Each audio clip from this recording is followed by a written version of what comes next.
Now, just in Prime Minister of Pakistan, Imran Khan is addressing the United Nations. Let's take you live. Are enabled to accelerate and expand investment for achieving the SDGs and climate goals.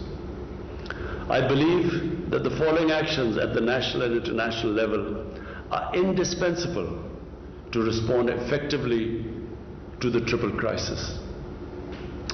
First, universal and affordable access to COVID-19 vaccine is essential to defeat the virus and to revive global trade, investment and growth.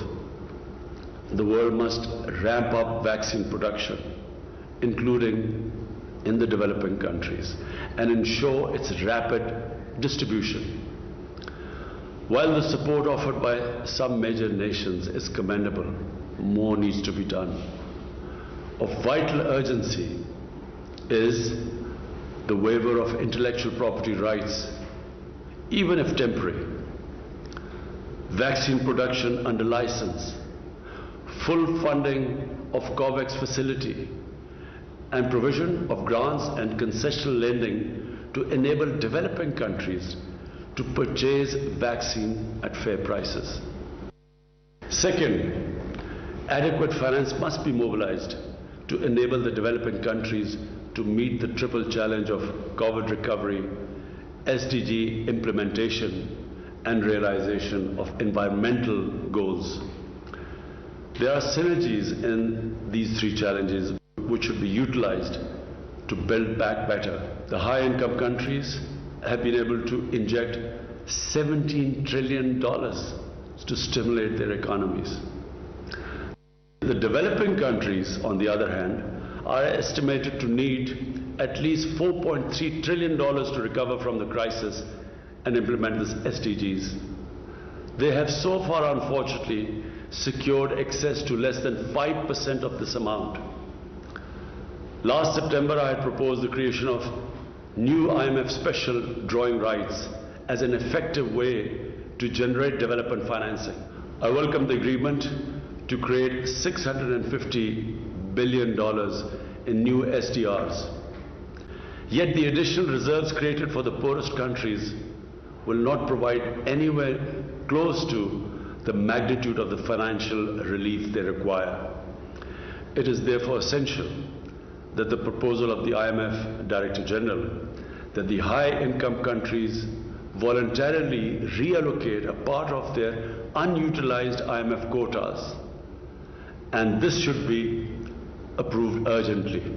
I hope that at least $150 billion will be reallocated to finance sustainable development projects and programs in developing countries through the IMF, World Bank, and other development banks and institutions. The restructuring of high-cost debt is another essential instrument to provide fiscal space and development finance for the affected developing countries. Any common framework for debt restructuring should not involve protracted negotiations that would defeat the purpose of the debt relief.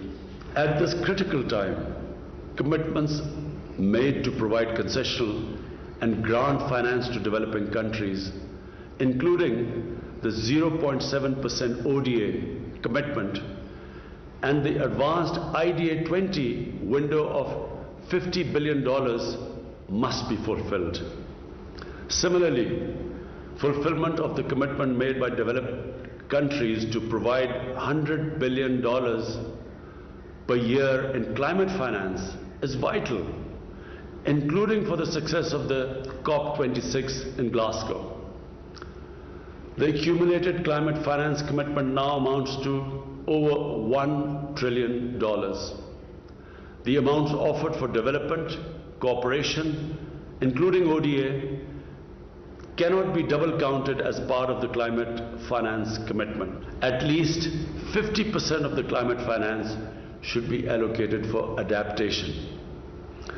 It would enable developing countries to implement their climate commitments in accordance with the principle of common but differentiated responsibilities. Pakistan's landmark projects such as our Recharge initiative and 10 billion tree tsunami project, can benefit greatly from such support. Third, national and international development strategies should target sectors that enable developing countries to respond to the triple challenge. And these include COVID recovery, human development, social protection, renewable energy, sustainable agriculture, climate change, and digitalization. Investment in sustainable infrastructure, which impacts 92% of the SDGs, must be a central part of development strategies. The UN, with its unique convening power, should initiate a multi-stakeholder dialogue to mobilize the $1 trillion investment required annually in sustainable infrastructure. Moreover, the UN development system, including the SDG investment fair, can make a vital contribution in enabling developing countries to propose viable projects that can attract public and private investment. Fourth, the structural and systemic deficiencies of the international financial and trade architecture need to be addressed comprehensively and urgently. The international trade regime must provide all developing countries with equitable and preferential access to global markets. Protectionist measures erected by some major economies in violation of the WTO agreements must be rescinded. The vast amounts of illicit finance which flow out of the developing countries must be halted. Their stolen assets should be returned unconditionally. The 14 recommendations of the FACTI panel deserve to be endorsed and implemented. I welcome the US proposal for a minimum global corporate tax to prevent profit shifting and tax evasion. Excellencies, the COVID-19 pandemic has once again revealed the essential unity of humanity and the close interdependence of nations. This crisis should crystallize awareness of the immutable importance of the principles and purpose of the UN Charter. We must focus on peaceful and just resolutions of disputes and promote international cooperation for building a more equitable, stable and prosperous world. I thank you. Well, that was Prime Minister of Pakistan Imran Khan's keynote address to the United Nations High-Level Political Forum on Sustainable Development, and he once again highlighted we managed to save precious lives by combating COVID-19 with our successful policies against COVID-19, which the world has also acknowledged. And he also said more needs to be done to root out coronavirus from the world, and Pakistan